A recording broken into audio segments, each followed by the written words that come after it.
l'été 844 brûle sur la péninsule ibérique.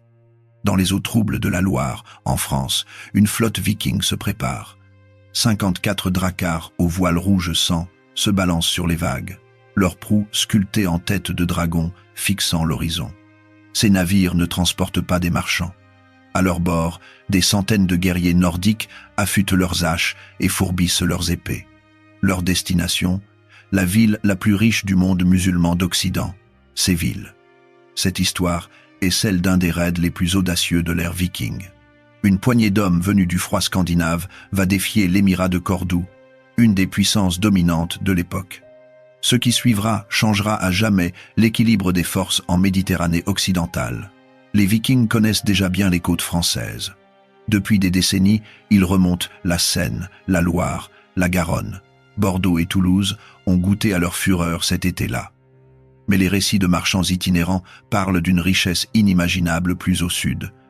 Al-Andalus, la péninsule ibérique sous domination musulmane, regorge d'or, de soie, d'épices.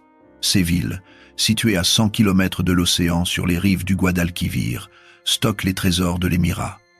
Aucune muraille ne protège la cité. Les dirigeants musulmans pensent la distance suffisante pour décourager toute attaque navale. Les Vikings n'ont jamais reculé devant un défi. Leurs dracars possèdent un avantage décisif. Un tirant d'eau minimal, même chargé d'hommes et d'équipements. Là où les navires de guerre classiques s'échouent, les longships glissent sans effort. Cette caractéristique technique va bouleverser l'histoire de la péninsule. Les commandants vikings étudient les courants, interrogent les prisonniers, rassemblent les informations. Le plan se dessine. Ils frapperont comme la foudre, s'enrichiront comme des rois, disparaîtront avant que l'ennemi ne comprenne ce qui s'est passé. La flotte lève l'ancre. Direction, le sud. Fin août 844, les voiles vikings apparaissent devant Gijón, dans les Asturies chrétiennes. Le roi Ramiro Ier règne sur ces terres montagneuses du nord de l'Espagne. Les guerriers nordiques tentent un débarquement. Mauvais calcul. Les Asturiens les attendaient. Des informations sur ces raiders venus du nord ont circulé. Le combat tourne au désastre pour les Vikings. Ils subissent de lourdes pertes près de la Corogne, au pied de la tour d'Hercule, ce phare romain qui défie le temps. Ramiro repousse férocement l'invasion.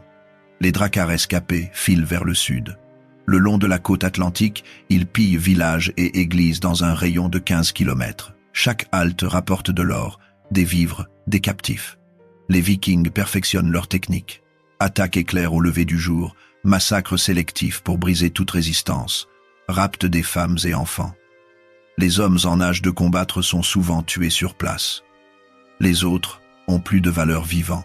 Début septembre, la flotte remonte le Tage. Lisbonne dort paisiblement quand les premiers guerriers débarquent, la ville tombe en quelques heures. Pendant 13 jours, les Vikings la contrôlent. Ils fouillent chaque maison, vident chaque entrepôt, rassemblent des centaines de prisonniers. Le gouverneur de Lisbonne, Wabala ibn Hazm, envoie un message urgent à Cordoue. L'émir Abd al-Rahman II lit les mots avec inquiétude. Des raiders inconnus, brutaux et organisés, se dirigent vers le cœur de l'émirat. Les Vikings quittent Lisbonne chargés de butin. Ils longent la côte, frappant Cadix et Médina Sidonia. Être même traversent-ils le détroit pour attaquer Azila au Maroc. Chaque raid affine leur stratégie. Ils apprennent la géographie locale, identifient les faiblesses défensives, accumulent des richesses. Mais l'objectif principal se rapproche, Séville. Le 25 septembre 844, les habitants d'Ishbiliya, le nom arabe de Séville, se réveillent dans l'horreur. Une brume matinale flotte sur le Guadalquivir. À travers le voile blanc émergent des formes fantomatiques. Des dizaines de dracars, aux voiles rayés rouges et blancs, remontent le fleuve. Les proues en forme de dragon semblent vivantes dans le brouillard. Sur les rives, la panique s'empare des gens. Personne n'a jamais vu de tels navires. Personne ne comprend comment une flotte ennemie a pu remonter 100 km à l'intérieur des terres. Séville est un joyau. Capitale préférée des premiers temps de l'Espagne musulmane, elle prospère depuis des siècles. Héritière de la grandeur romaine, centre commercial majeur, carrefour d'échange entre la Méditerranée et l'Atlantique. L'or, la soie, les épices, les esclaves transitent par ses quais. Les marchands du monde entier se pressent dans ses souks. La mosquée récemment construite brille de mosaïques dorées. Les palais des gouverneurs regorgent de trésors. Mais Séville a un défaut fatal, aucune muraille. Ses dirigeants ont misé sur la distance pour la protéger. Erreur tragique. La citadelle, l'Alcazar, offre un refuge fortifié. Mais la ville elle-même s'étend sans protection le long du fleuve. Quand les Vikings établissent leur camp sur l'Isla Menor, une île défendable dans les marais du Guadalquivir, les habitants réalisent l'ampleur de la menace. Le 29 septembre, les forces musulmanes locales tentent une sortie. Bataille désastreuse. Les Vikings massacrent les défenseurs. Leurs guerriers, aguerris par des décennies de combats à travers l'Europe, forment un mur de boucliers impénétrable. Les haches bipennes fendent armures et os avec une efficacité glaçante. En quelques heures, la résistance locale s'effondre. Le 1er octobre, après des combats acharnés, les Vikings prennent d'assaut Séville. Des centaines de guerriers nordiques déferlent dans les rues. Leurs cris de guerre résonnent entre les murs blancs des maisons. Les habitants fuient en masse vers Carmona, la ville voisine. Ceux qui restent subissent un sort terrible. Les chroniqueurs musulmans décrivent des scènes d'horreur. Les Vikings ne font aucune distinction entre civils et soldats, entre vieux et jeunes. Même les bêtes de somme sont tuées. Mais le massacre a une logique économique froide. Les Vikings ciblent délibérément femmes et enfants. Les sources historiques sont claires. Des milliers de captifs, surtout des femmes et des enfants, sont rassemblés comme du bétail. Les hommes adultes ont moins de valeur sur le marché des esclaves. Ils résistent davantage, mangent plus, coûtent cher à surveiller. Les femmes et enfants, plus dociles, plus faciles à transporter, très demandés en Scandinavie et à travers les réseaux commerciaux nordiques, les Vikings s'installent. Pendant 6 semaines, ils contrôlent Séville. De leur base sur l'Isla Menor, ils lancent des expéditions dans toutes les directions. Des détachements poussent vers Cordoue et Morone. Chaque razzia rapporte son lot de captifs et de richesses. Les entrepôts sont vidés systématiquement. Les maisons fouillées. Les églises et mosquées pillées. Tout objet de valeur change de main. La grande mosquée échappe de justesse à la destruction. Les Vikings tentent de l'incendier, mais échouent. La citadelle résiste également. Une garnison déterminée s'y est retranchée, attendant désespérément des renforts. Les assiégeants n'insistent pas. Pourquoi perdre des hommes pour un objectif secondaire quand le reste de la ville offre tant de richesses? Les captifs s'accumulent dans le camp viking. Des familles entières, séparées, terrifiées. Les chroniques parlent de plusieurs milliers de prisonniers. Les chiffres exacts varient selon les sources. Certaines évoquent jusqu'à 30 000 captifs, mais ce nombre semble exagéré, typique des chroniques médiévales qui amplifiaient les événements.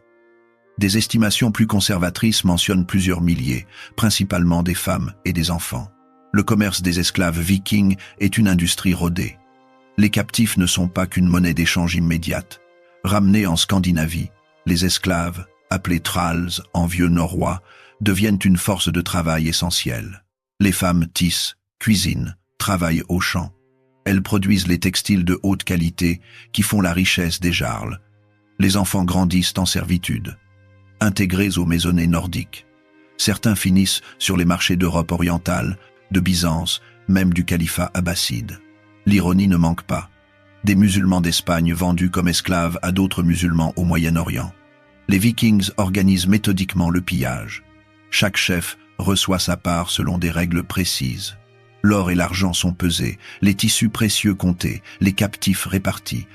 Les dracars se remplissent. Bientôt, ils débordent de richesses. Le tirant d'eau augmente dangereusement. Les commandants réalisent qu'ils ne peuvent plus naviguer efficacement avec une telle charge. Décision stratégique. Certains navires partiront en avance, d'autres resteront pour maximiser le butin. Dans sa capitale, Abd al-Rahman II bouillonne de rage. Les nouvelles de Séville l'ont atteint début octobre. L'humiliation est totale. Une bande de pirates venus de nulle part a pénétré au cœur de son émirat et ravage une de ses principales cités. L'émir ne peut laisser passer cet affront. Sa légitimité est en jeu. S'il ne réagit pas fermement, chaque gouverneur provincial, chaque seigneur local remettra en question son autorité. Abd al-Rahman ordonne une mobilisation générale. Son hajib, premier ministre, Isa ibn Shuhaid, reçoit le commandement des opérations. Des messagers galopent vers tous les coins de l'émirat. Les gouverneurs doivent rassembler leurs troupes et converger vers Séville. Des contingents arrivent du sud, des marches frontalières, même d'Algérie. Muhammad ibn Rustam, prince de la dynastie rustamide algérienne, répond à l'appel avec ses guerriers. L'eunuque Nasr, futur homme influent de la cour, rejoint l'armée. Un personnage clé émerge, Moussa ibn Moussa al-Qazi, chef du puissant clan Banu Qazi. D'origine gothique converti à l'islam, un muwallad, Moussa règne sur un territoire semi-indépendant au nord. Ses relations avec Abd al-Rahman sont tendues, ponctuées de rivalités politiques. Mais face aux Vikings, il met de côté les querelles. L'invasion menace tout le monde. Moussa amène ses troupes, composées de cavaliers aguerris et de fantassins disciplinés. L'armée musulmane se rassemble à Cordoue, puis marche vers Agsaraf, une colline près de Séville. Isa ibn Shuhayd y établit son quartier général. De cette position dominante, il observe les mouvements vikings et planifie sa stratégie. Une attaque frontale serait suicidaire. Les Vikings se sont retranchés sur leur île, protégés par des palissades de terre et des murs de boucliers. Leurs dracars offrent une voie de retraite rapide. Non, il faut user d'autres tactiques. Les forces musulmanes adoptent une stratégie d'attrition. Pendant 1 mois, elles harcèlent les Vikings sans jamais engager de bataille décisive. Des escarmouches éclatent quotidiennement. Archers musulmans ciblent les maraudeurs isolés. La cavalerie légère lance des raids sur les détachements vikings éloignés de leur base. Les catapultes bombardent le camp de l'islam nord. L'objectif, user les envahisseurs, épuiser leurs ressources, les maintenir sur la défensive. Moussa ibn Moussa mène une de ces embuscades avec un succès éclatant. Son contingent tombe sur un groupe viking et en tue 70. Les têtes des guerriers nordiques sont exposées comme avertissement. Chaque petit succès mine le moral des raiders. Ils sont venus chercher des richesses faciles, pas une guerre d'usure. Mais l'arme, secrète des musulmans, navigue sur le Guadalquivir. Abd al-Rahman a fait venir des navires équipés d'une technologie terrifiante. Le feu grégeois. Cette substance incendiaire, développée par les Byzantins, brûle même sur l'eau. Impossible à éteindre, elle transforme les navires en brasiers flottants. Les équipages musulmans, formés à son utilisation, approchent prudemment de la flotte viking ancrée près de l'île. Soudain, des jets de flammes jaillissent. Le feu grégeois s'accroche au bois des dracars, dévore les voiles, carbonise les rameurs pris au piège. La panique s'empare des Vikings. Voir leurs précieux navires partir en fumée les frappe au cœur. Sans leurs longships, ils sont coincés en territoire ennemi à des milliers de kilomètres de chez eux. La retraite devient impossible. La situation bascule de la razzia victorieuse au cauchemar stratégique. Les commandants vikings tentent une manœuvre désespérée. Un détachement marche vers l'intérieur, espérant forcer un passage ou trouver un nouveau point de retraite. Erreur fatale. Sans leurs navires, les Vikings perdent leur principal avantage. Sur terre, face à la cavalerie musulmane, ils deviennent vulnérables. Les cavaliers omeyyades, rapides et mobiles, les harcèlent sans relâche. L'infanterie lourde nordique, redoutable en formation serrée, s'épuise dans des combats de mouvement où elle ne peut exploiter sa force. Le 11 novembre 844, certaines sources disent le 10 à 7, la confrontation finale éclate près de Tablada, l'ancienne Italica romaine. Les forces musulmanes ont acculé les Vikings. Plus de retraite possible. Les deux armées se font face. D'un côté, les guerriers du Nord, formant leur célèbre mur de boucliers. De l'autre, l'armée combinée de l'émirat de Cordoue, cavalerie lourde, archers, fantassins, soutenue par des unités d'élite venues de tout Al-Andalus. Le combat commence. Les Vikings tiennent bon. Leur discipline et leur férocité au corps à corps impressionnent même leurs ennemis. Mais la supériorité numérique musulmane finit par peser.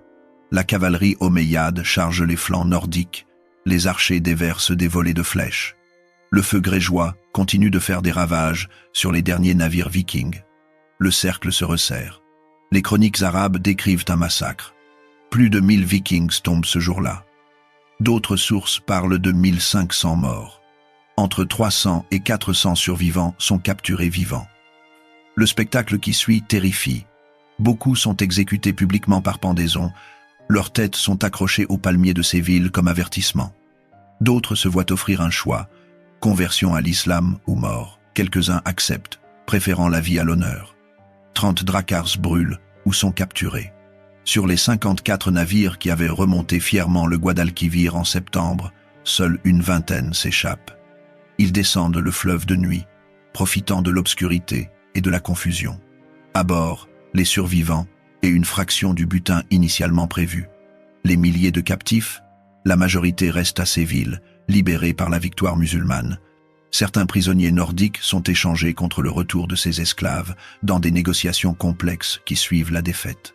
Les Vikings rescapés ne rentrent pas immédiatement. Avec l'audace désespérée de ceux qui n'ont plus rien à perdre, ils mènent quelques raids le long des côtes marocaines et de l'Algarve, puis ils disparaissent, avalés par l'immensité atlantique. Direction la Gascogne, puis les bases françaises. Certains, étonnamment, choisissent de rester. Quelques guerriers nordiques s'installent dans la basse vallée du Guadalquivir, se convertissent pacifiquement à l'islam, deviennent éleveurs de chèvres, produisent lait et fromage. La transformation du féroce pillard en paisible fermier illustre l'extraordinaire adaptabilité viking. La nouvelle de la victoire se répand comme une traînée de poudre à travers Al-Andalus. Les têtes des Vikings pendues aux palmiers sont visitées par des foules célébrant la délivrance. Abd al-Rahman II voit sa position consolidée. Il a prouvé sa capacité à défendre l'émirat contre une menace inconnue. Les princes algériens comme Muhammad ibn Rustam sont acclamés en héros. L'eunuque Nasr gagne une influence considérable à la cour. Moussa ibn Moussa rentre dans ses terres, sa réputation militaire renforcée. Mais au-delà de la victoire symbolique, Abd al-Rahman tire des leçons stratégiques. Le raid a exposé une faiblesse critique, l'absence de défense navale. Comment des pirates ont-ils pu naviguer 100 km en territoire ami sans être détectés? Comment ont-ils pu assiéger ces villes pendant 6 semaines avant l'arrivée des renforts? Le système doit changer. L'émir ordonne la construction d'un arsenal naval à ces villes, le Dar al-Sina. Des chantiers navals émergent le long du Guadalquivir. Des ingénieurs sont recrutés. Des arbres entiers sont abattus pour construire une flotte de guerre. Séville reçoit enfin ses murailles, des fortifications massives qui protègent la ville. D'autres cités vulnérables sont également fortifiées. Un réseau de tours de guet s'étend le long des côtes, équipé d'un système de messagers rapides pour alerter l'intérieur en cas de nouvelles menaces. Des marins et soldats sont levés, entraînés spécifiquement au combat naval. L'émirat de Cordoue, jusqu'alors une puissance essentiellement terrestre, devient une force maritime. Cette transformation aura des répercussions pendant des siècles. La marine d'Al-Andalus contrôlera bientôt le détroit de Gibraltar, une grande partie de la Méditerranée occidentale. Cette domination navale fait de l'émirat une superpuissance européenne du IXe siècle. Les Vikings, de leur côté, retiennent la leçon. Le raid de 844 sur Séville marque leur défaite la plus catastrophique dans le sud. Jamais auparavant, ils n'ont été si totalement écrasés. En Angleterre, en France, en Irlande, ils pillent avec succès, établissent des colonies, parfois des royaumes entiers. En Espagne musulmane, un désastre. 15 ans plus tard, en 859, ils tentent de revenir. Nouvelle expédition, nouvelle flotte. Cette fois, la marine d'Al-Andalus les intercepte au large de Lisbonne. Les Vikings sont forcés de renoncer à attaquer ces villes. Ils bifurquent vers le sud, saccagent Algésiras, brûlent la mosquée, puis filent vers la Méditerranée. Ils pillent les Baléares, des côtes françaises et italiennes, peut être même Constantinople. Mais Al-Andalus reste hors de portée. Une autre tentative en 966 se solde par un échec similaire. Les défenses mises en place après 844 fonctionnent. Les tours de guet repèrent les voiles ennemies à temps. La marine intercepte les flottes vikings avant qu'elles ne puissent remonter les rivières. Les fortifications côtières résistent aux assauts. Progressivement, les Vikings abandonnent l'idée de raid majeur dans la péninsule ibérique. Pour comprendre l'ampleur du raid de 844, il faut saisir l'importance de l'esclavage dans la société viking. Les trolls représentent peu, être 10% de la population scandinave à cette époque. Ils ne sont pas une anomalie, mais un pilier économique. Chaque raid viking cherche 3 choses: l'or, les biens de valeur et les esclaves. Souvent, les captifs valent plus que le reste. Les études archéologiques révèlent l'horreur de leur sort. Des squelettes de présumés esclaves découverts en Norvège, Suède et Danemark montrent des signes d'abus systématiques, traumatismes répétés, malnutrition, décapitation. Les Vikings ne traitent pas les trolls comme des humains mais comme des biens. Une esclave peut être violée sans conséquence légale. Un esclave peut être tué si son maître le décide. Aucun droit, aucune protection. Les raids ciblent délibérément certaines démographies. Les chroniques irlandaises de 821 décrivent un raid viking sur Ettar où les raiders emportent un grand nombre de femmes.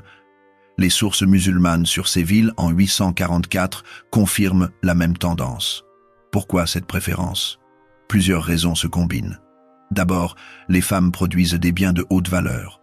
Le tissage en Scandinavie est presque exclusivement féminin. Une esclave textile qualifiée génère des revenus constants. Les textiles nordiques, laine tissée, broderies complexes, se vendent cher à travers l'Europe. Les jarls s'enrichissent grâce au travail de leurs esclaves tisserandes. Ensuite, les motivations sexuelles. Les chroniques ne le disent pas explicitement, mais le contexte est clair. Les jeunes femmes capturées deviennent concubines. Les sources scandinaves mentionnent des trolls servant dans les lits de leurs maîtres. Les enfants nés de ces unions grandissent souvent en servitude, perpétuant le système. Enfin, les enfants. Capturés jeunes, ils s'intègrent plus facilement. Élevés dans la culture viking, ils perdent leur langue et coutumes d'origine. Certains finissent par être affranchis, devenant des membres marginaux mais acceptés de la société. D'autres restent esclaves toute leur vie. Le commerce des esclaves vikings s'étend sur des milliers de kilomètres. Les captifs d'Europe occidentale, irlandais, anglais, francs, ibériques, sont vendus à travers des réseaux complexes. Certains finissent à Constantinople, la capitale byzantine qui absorbe des milliers d'esclaves. D'autres atteignent Bagdad et les marchés abbassides. Le géographe arabe Ibn Aoukal, écrivant au Xe siècle, décrit un commerce d'esclaves vikings s'étendant de l'Espagne à l'Égypte. Les Vikings eux-mêmes deviennent parfois marchandises. Après la bataille de Tablada, les 300 à 400 captifs nordiques entrent dans les circuits esclavagistes musulmans. Certains sont envoyés en Afrique du Nord, d'autres au Moyen-Orient. L'ironie est totale, les chasseurs deviennent proies. Le raid de 844 change Al-Andalus en profondeur. Avant l'attaque, l'émirat est une puissance régionale, certes prospère, mais relativement introvertie. Après, il devient un acteur majeur de la scène nanéditerranéenne. La marine nouvellement créée ne sert pas qu'à repousser les Vikings. Elle permet le contrôle commercial du détroit de Gibraltar, des raids sur les côtes chrétiennes du Nord, la projection de puissance vers l'Afrique du Nord. L'arsenal de ces villes forme le noyau de cette transformation. Des milliers d'ouvriers y travaillent. Charpentiers, voiliers, forgerons, cordiers. Les techniques byzantines et arabes se mélangent aux leçons tirées de l'observation des dracars capturés. Les ingénieurs étudient la conception viking, le tirant d'eau minimal, la flexibilité de la coque, la combinaison voile-rame. Ils adaptent ces innovations aux navires musulmans. La société sévillane porte longtemps les cicatrices du raid. Des quartiers entiers ont été ravagés, des familles décimées. Les chroniqueurs parlent d'une terreur durable. Pendant des années, chaque navire non identifié provoque la panique. Les tours de guet deviennent un élément permanent du paysage côtier andalou. Leurs ruines ponctuent encore aujourd'hui les plages espagnoles. Les survivants du siège racontent leurs histoires. Certains ont perdu des proches, emportés dans les dracars vers un destin inconnu. D'autres ont vu leur fortune pillée, le travail de générations volé en quelques heures. Ces témoignages circulent, se transmettent, deviennent mythes. Les Vikings entrent dans l'imaginaire andalou comme des démons venus du Nord, des Almadjou, adorateurs du feu, animés d'une cruauté surnaturelle. Mais la réalité est plus prosaïque. Les Vikings ne sont pas des monstres, mais des hommes rationnels poursuivant le profit. Leur brutalité sert un but économique précis. Maximiser le butin, minimiser la résistance. La terreur est un outil, pas une fin. S'ils massacrent certains et épargnent d'autres, c'est selon un calcul froid. Les morts ne rapportent rien. Les esclaves valent de l'or. L'histoire des quelques Vikings convertis qui s'installent dans la vallée du Guadalquivir intrigue. Pourquoi rester en territoire ennemi?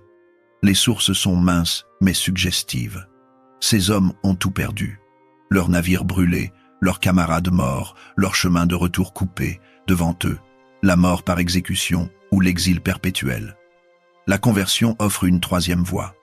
L'islam du IXe siècle dans Al-Andalus est remarquablement tolérant comparé aux standards ultérieurs. La société andalouse, mélange arabe, berbère, hispano-romain converti, chrétien, mozarabe, juif.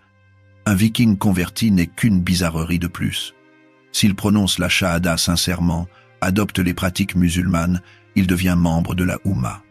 Ses origines étrangères s'estompent. Ces ex-vikings deviennent agriculteurs, éleveurs. Les chroniques mentionnent la production de lait et fromage. Des compétences peuvent être apprises en Scandinavie où les produits laitiers sont essentiels. Ils se marient probablement avec des femmes locales, fondent des familles. Leurs descendants, si descendants il y a, se fondent dans la population andalouse. Aujourd'hui, dans le sud de l'Espagne, certains habitants aux cheveux blonds et yeux bleus pourraient porter des gènes vikings.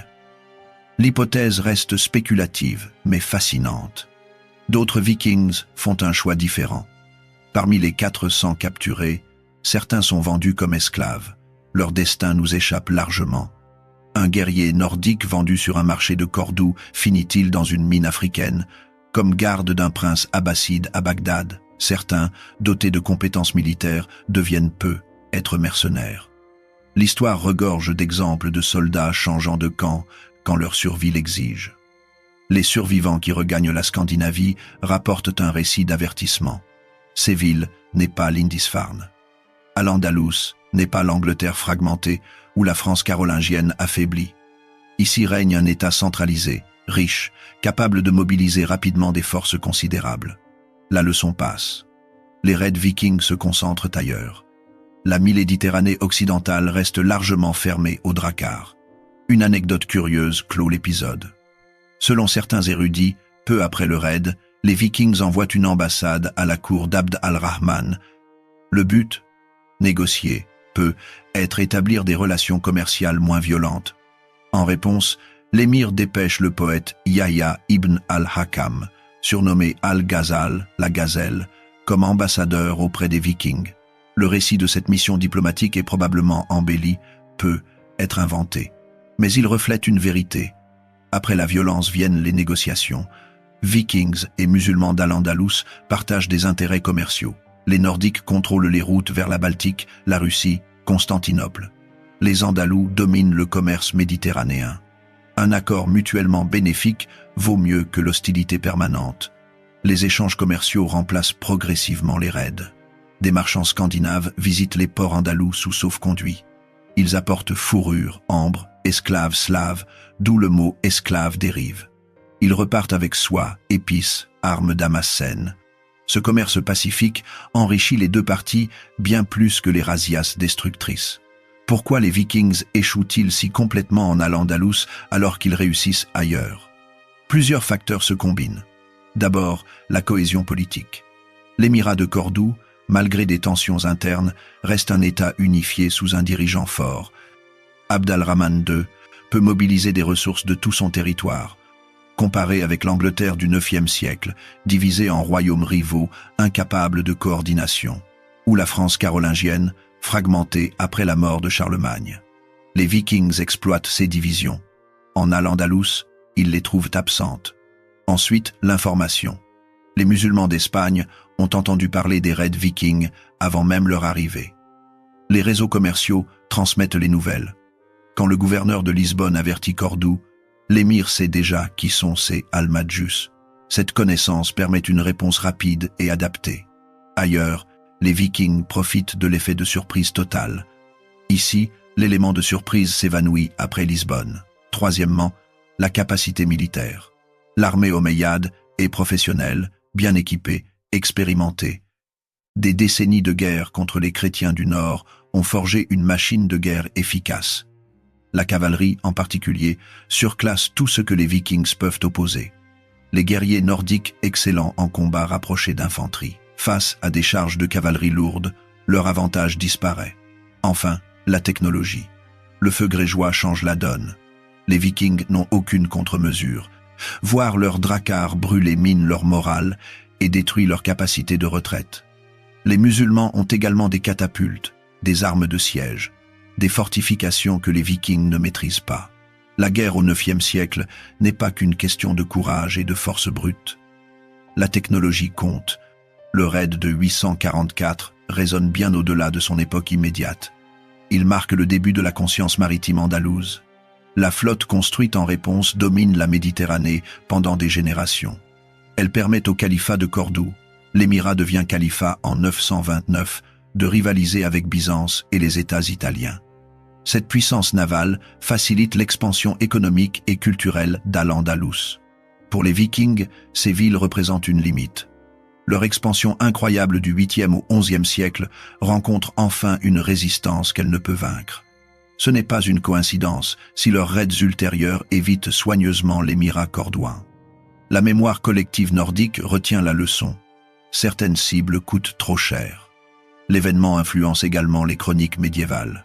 Les auteurs musulmans le présentent comme une victoire de la civilisation sur la barbarie, une illustration de la supériorité de l'islam. Les sources chrétiennes du nord de l'Espagne, Asturie, Léon, y voient la preuve que même les terribles Vikings peuvent être défaits. Ces récits, embellis au fil du temps, deviennent des épopées. Des siècles plus tard, les descendants Vikings, les Normands, reviendront dans la péninsule ibérique, mais cette fois comme croisés, combattant aux côtés des chrétiens contre les musulmans. Rollo, le chef viking qui fonde la Normandie en France, après avoir négocié avec les Carolingiens, est un arrière-arrière-arrière-grand-père de Guillaume le Conquérant. Les Normands participent activement à la Reconquista. L'histoire boucle d'une manière inattendue. Revenons aux esclaves. Le titre parle de 2000 captifs. Ce chiffre est prudent, probablement inférieur à la réalité. Les sources arabes évoquent parfois des dizaines de milliers. Mais ces nombres sont exagérés pour des raisons rhétoriques. Les chroniqueurs médiévaux amplifient systématiquement les chiffres pour glorifier les victoires ou dramatiser les défaites. Une estimation raisonnable, basée sur la capacité de transport des 54 dracars, suggère plusieurs milliers. Un longship typique peut transporter 50 à 80 personnes dans des conditions normales, serrées comme des sardines. Ce nombre peut doubler. Mais les captifs nécessitent surveillance, eau, nourriture minimale. Les garder vivants et contrôlables limitent le nombre par navire. Disons 100 captifs par drakkar en moyenne. Cela donne 5400 prisonniers potentiels pour l'ensemble de la flotte. Mais les Vikings n'ont pas gardé tous les navires fonctionnels pendant 6 semaines. Certains sont partis tôt, chargés du premier butin, d'autres sont endommagés lors d'escarmouches. Les 30 navires détruits à Tablada emportent leurs captifs dans la mort ou la libération. Au final, 20 navires environ s'échappent. Si chacun transporte 100 à 150 captifs, on arrive à 2000-3000 esclaves effectivement emmenés en Scandinavie. Ces hommes, femmes et enfants disparaissent de l'histoire andalouse. Leurs noms ne sont pas enregistrés. Leurs destins individuels nous échappent. Ils deviennent des statistiques dans les chroniques, des pions dans l'économie viking. Mais chacun est une tragédie personnelle. Une mère séparée de ses enfants, un enfant arraché à sa famille, une jeune femme condamnée à la servitude sexuelle. Ces 2000 vies brisées sont le vrai coût du raid, au-delà des pertes militaires et des destructions matérielles. L'histoire du raid viking sur ces villes en 844 est celle d'une collision entre deux mondes. D'un côté, les guerriers marchands du Nord, poussés par la soif d'aventure, de richesse, de gloire. De l'autre, une civilisation urbaine sophistiquée, riche en culture et en savoir, mais initialement impréparée à la violence nordique. Pendant 6 semaines, ces mondes coexistent dans un chaos sanglant. Les Vikings, maîtres de la guerre éclair, découvrent qu'ils ont mordu plus qu'ils ne peuvent mâcher. L'émirat de Cordoue, confiant dans sa puissance, apprend douloureusement qu'aucune frontière n'est inviolable. La bataille qui en résulte n'est pas simplement un combat militaire, c'est un choc de systèmes économiques, de technologie, de vision du monde. Les Vikings représentent une société décentralisée, basée sur la loyauté personnelle au chef, où le raid est un mode de vie honorable. Al-Andalus incarne un État bureaucratique, avec des lois codifiées, une administration fiscale, une économie monétaire complexe. Ni l'un ni l'autre ne sort inchangé. Les Vikings comprennent les limites de leur modèle face à des États organisés. Ils se tournent vers le commerce, la colonisation, l'intégration. En quelques générations, les descendants des raideurs deviennent ducs de Normandie, rois d'Angleterre, princes de Sicile. La violence cède la place à la diplomatie. Al-Andalus, traumatisé mais victorieux, se transforme en puissance navale. La défense passive devient projection de force active. La flotte andalouse ne se contente pas de repousser les invasions. Elle lance ses propres raids, contrôle le commerce, impose sa volonté. Cette transformation pose les bases du futur califat qui rivalise avec Byzance pour le titre de civilisation dominante de la Méditerranée et les 2000 esclaves. Ils disparaissent dans la nuit de l'histoire. Certains survivent peu, s'adaptent, trouvent une place dans leur nouveau monde.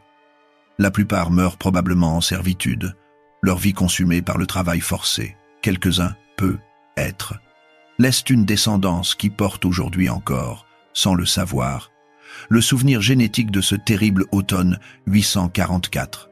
L'histoire du raid viking sur ces villes nous rappelle que les grandes transformations naissent souvent de la violence et du chaos. Une flotte de 54 navires, quelques centaines de guerriers, 6 semaines de terreur. Ce petit épisode change le cours de l'histoire méditerranéenne pour les siècles à venir. Les décisions prises par Abd al-Rahman II après la bataille façonnent une puissance navale qui influence les croisades, la Reconquista, l'équilibre des forces entre chrétienté et islam. Et tout commence par la brume matinale du 25 septembre 844, quand des voiles rouges sang émergent sur le Guadalquivir, et que ces villes découvrent que même à 100 km de l'océan, personne n'est à l'abri de la fureur du Nord.